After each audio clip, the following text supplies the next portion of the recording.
Hey everyone, welcome to Let's Talk About the POTS Life, your go-to podcast for all things POTS. Whether you're living with POTS or supporting someone who is, this is the place for you. We are starting episode 2, and on this episode, we are going to tell you a little bit more about my story and how my journey to a POTS diagnosis looked. Yeah, so I get the great pleasure of asking you questions today. So we're going to start off with how did you first start noticing symptoms? And then what prompted you to seek out medical advice? Yeah, so anybody listening or, who has been diagnosed with POTS for years or maybe are newly diagnosed, they know that it's not quick, right? For the most part, it is not quick for people to reach diagnosis. What happened to me was I had a concussion in my senior year of undergraduate, which was in 2012. I had a concussion in the beginning of that year in February. And at the time, I went through concussion rehab, some visual vestibular therapy, head and neck from a muscular standpoint therapy. And then I pretty much, I guess what you would say, got better. I was able to go to grad school for physical therapy starting in the fall. But I would say now, hindsight, looking back, I just never felt right. There were still underlying symptoms, hand tremors, and just like visual things that just were never, I was never the same pre concussion. But it was never something that was so terrible that I couldn't live with. So I just lived with these little bumpy things every day. I went on to graduate school, get married. I had 2 little boys in 2017 and 2020. Again, hindsight, looking back, pregnancies were not easy. I ended up in the hospital so much with preterm contractions, not enough to dilate, but my body was always contracting. And then they would give me fluids. I would go home, they would stop. A couple weeks later, here we go. It wasn't until after, I was pregnant with my second, a very nice nurse said to me, Kelsey, sweetie, you need to drink more. And I said, I am. I don't mean to be rude, but I'm drinking so much that I'm peeing clear. And she said, no, you need electrolytes. You're peeing out all the good stuff. So towards the end of that pregnancy, I was able to do that. I was able to have electrolytes, things like that.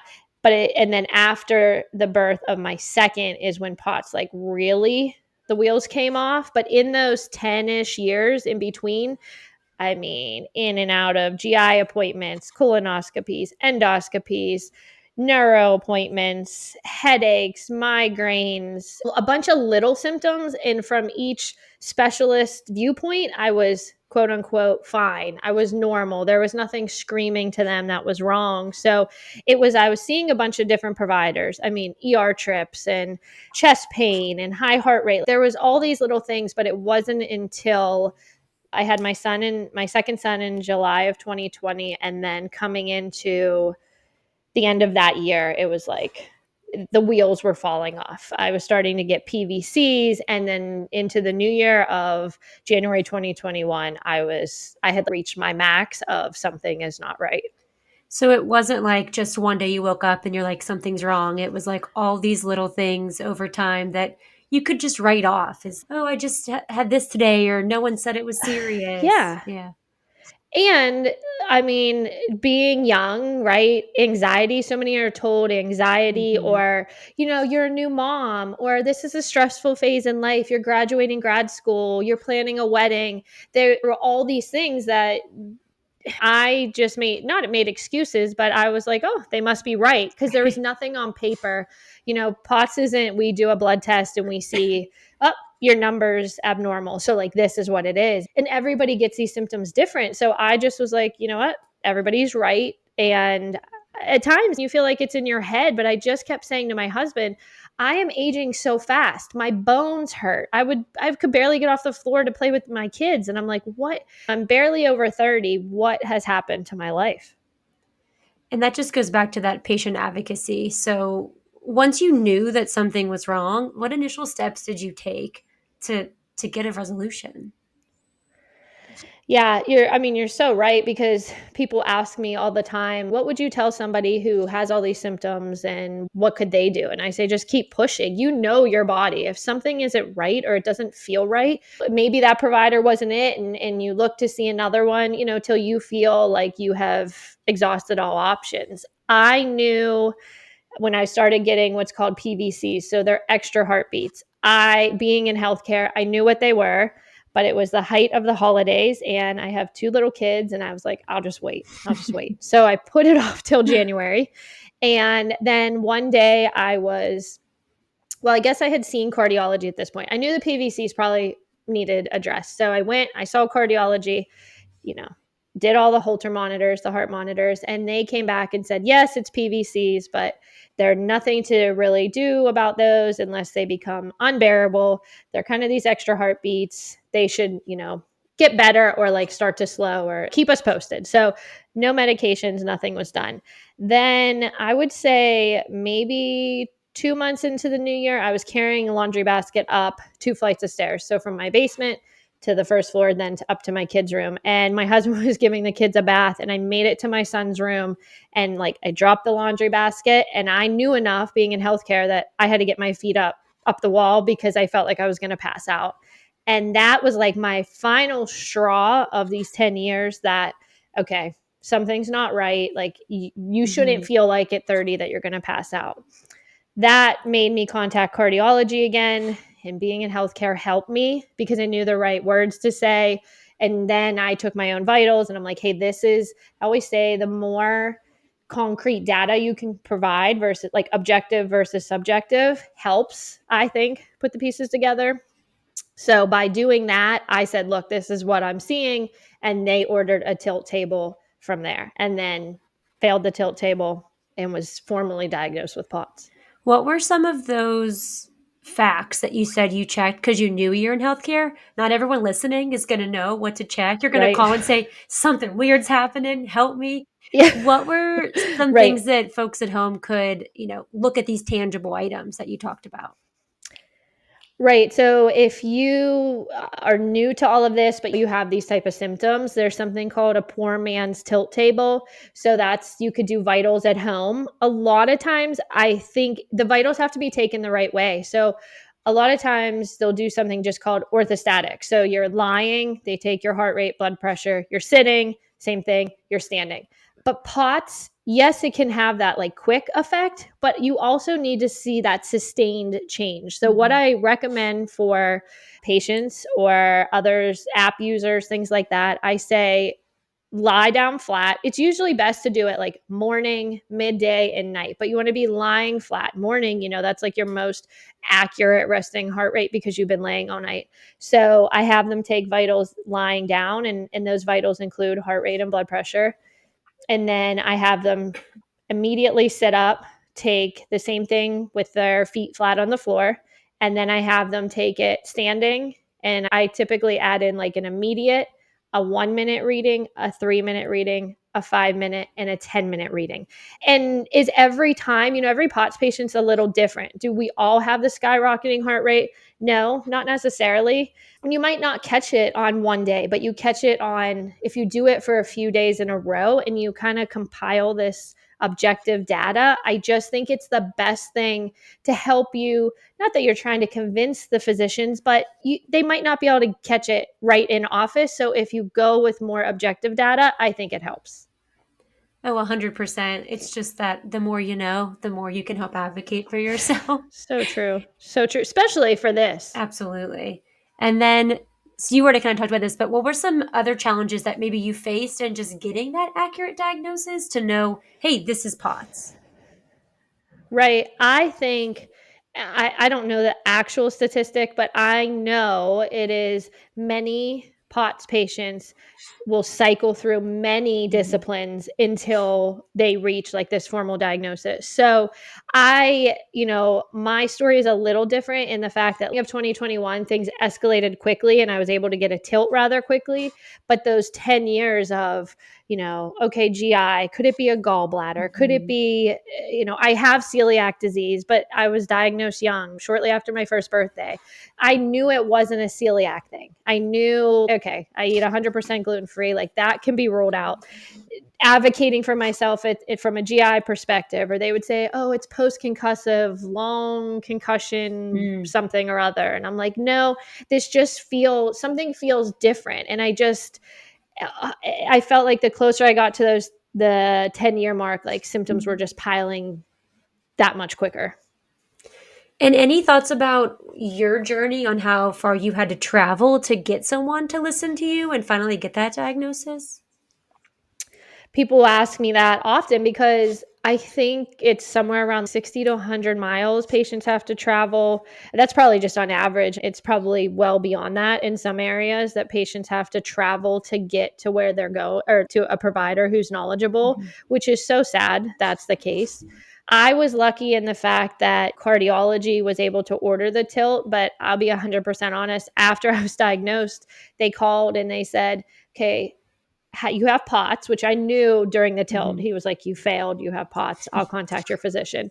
Now what? And they said, have salt, spend time in each position, and take your time in each position, like getting up, and have electrolytes and fluids. I was like, okay, but like what else on the phone? I'm like, I have two little kids. I literally said, I'm going to need more. Yeah. And she said, honey, find somebody who knows how to treat this, which at the time I hung up and I was like, are you for real? But it was the biggest blessing because then I went on the internet, like many of us do, scouring these Facebook groups. And I was like, who treats POTS? I was lucky enough that my insurance would cover me to go see the Cleveland Clinic. But even that, for us, we're traveling a couple hours to get to Cleveland. Hindsight, I remember when I was telling my mom, she was like, well, where do we have to go? Where do we have to Mhm. fly? My husband's like, we'll go wherever. I was lucky being in Pittsburgh. That's not that far for us. But many, they're taking plane rides and hotel stays, and it adds up the access to care, which is, this is already an overwhelming diagnosis, but it is so key to find the right providers and build like the right team. It just stuck with me when you said, after I got diagnosed, they said water and salt.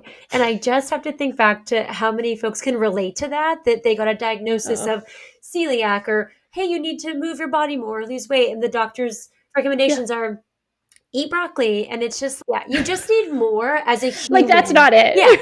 You just need Yes. more to, how to impact that into your life, like, yeah, sure, I can drink water, but I'm also chasing, like you said, two toddlers around, and like, how do I do all of Right. this? Yeah, it's a lot. And how much and how, like, at what times, or you're right. People just don't know. And I just felt okay that they had that, but that, there's so much more than just these three things.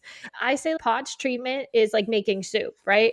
So not that those three things aren't good ingredients, but it is not like the bulk of what would work. I think while I was waiting to get into the Cleveland Clinic, I was put on a medication called metoprolol.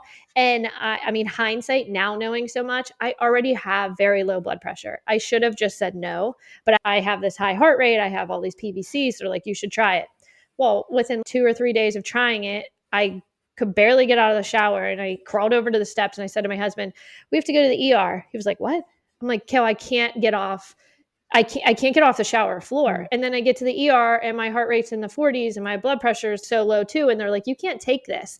But then again, the circle's spinning and I'm like, who can help me? Right. Like you need the right team, because even once you find the right providers, it is still bumpy to get yourself on a good path. But we kind of already covered some of this, but are there any other symptoms that really impacted your daily life and activities before you received a diagnosis that we haven't covered yet? Yeah, hindsight, you'll hear me say that through this podcast, the That's next, the title through of this this entire podcast. Yeah. series. Yeah, right, right. You will hear it throughout, because even the people that I talk to every day, like POTS, may be, even if you're just diagnosed, you look back and you're like, oh my gosh, I was crawling up my steps. Mhm. I knew if I got to the top of the steps, I had to lay down because I could just feel the blood, or I could feel my heart racing, or I just knew, oh my gosh, I don't feel good. Tremors in my hands that they said were post concussive, or I mean, that has improve significantly. I have a little bit here and there in my right hand if that adrenaline's coming, but outside of that, that has pretty much dissipated. I was convinced I had chronic sinus infections because I would just say to the providers, my teeth hurt. I don't even know how to describe it. It was like, not migraines, but like headaches and facial pain. And it would just hurt, and I would say they would hurt. And when you tell them there's no formal swab blood work to be like, oh yeah, they would be like, oh, well, by the time you have the teeth pain and that pressure in your eyes, yes, sinus infection. The amount of antibiotics I took for sinus infections that clearly weren't. I don't even think I've taken an antibiotic since diagnosis for a sinus infection since, because it's not that. But I didn't know. Just little things, GI symptoms, or that chest pain that I would get, so much so during pregnancy. And they'd be like, well, to the ER you go, and they would do the chest x-ray the million times. They would say, pleurisy, you must have just gotten over something. It's nobody's fault because POTS, like I said, is not black or white when you're kind of in this in between. So just so many misdiagnoses. And my husband and I used to joke, but it's the truth, that I went from being the most expensive person on our insurance plan to now barely using it because I just would go in circles to providers looking for an answer. But now, this many years out, it's a whole different story. Yeah, and it's important that we share that these are your symptoms and that everyone that you've talked to or people that you've treated, it's all different. Like you said, it's not black and white. The symptoms people Yeah. have are various from person to person. So it's really that continued advocacy for yourself. I think that's a good point to let others know, just because my main symptom was tachycardia. That is the one that was the ultimate, I don't know, final straw for me. I had that, but I see just as many that maybe joint pain is number Mm. one, or fatigue, or these young kids who just have no energy. Or I was talking to two moms just this past week, and their kids, she said, I just want her smile back. Like, I just want her Aw. laugh back. And they want, yeah, I mean, 11 and 13, that's so young. So just even if there's a change in personality, or I just feel like we're in a world that if something just isn't right, I think it's realistic to just put it on the list of possibilities and, explore. And if you mark it off, great. But I think it's just something that more people need to be aware of because it is affecting more than I think people even realize. Yeah, that's great. Just have it on the list. Hey, can we check for this too while we're Yeah, already in the process of figuring out what's going on? right. I think that's great advice. Yeah, because it's a lot to weed through. And just because one symptom is the highest now doesn't mean you don't get it. Chest pain, or these poor women, I mean, primarily, right? It affects women. Not that we don't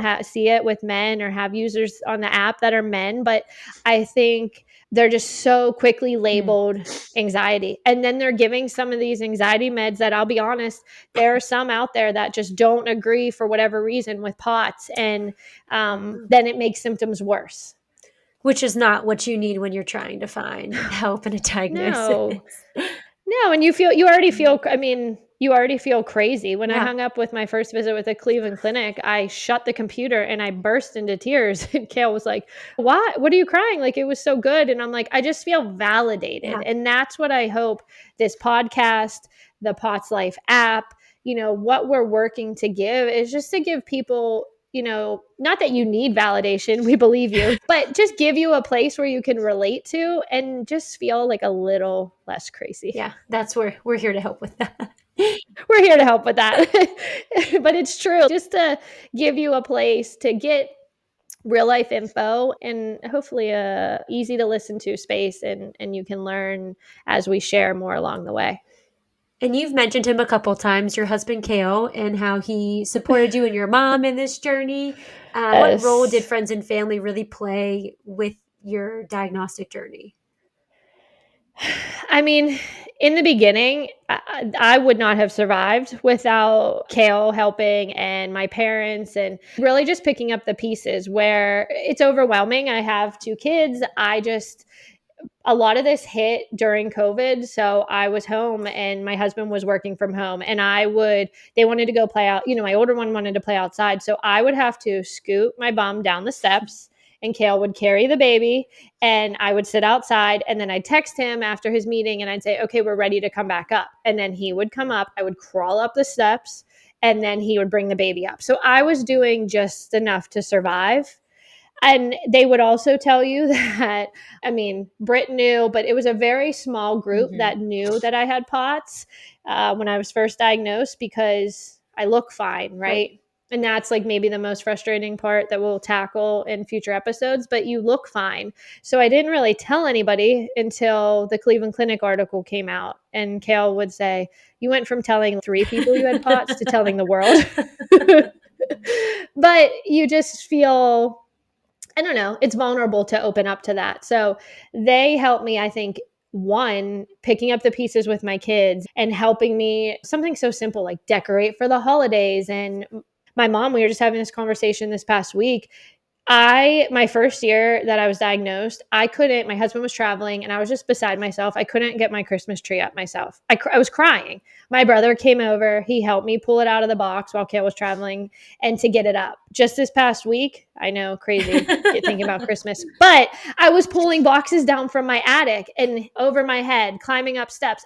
That was not even a thought, at the beginning of diagnosis. My husband, my family picking up the pieces, being supportive. And now family reminds you of where you came from, because I didn't even realize about the Christmas stuff until I was just talking to my mom and I'm like, you're right. Like I was in a whole different spot.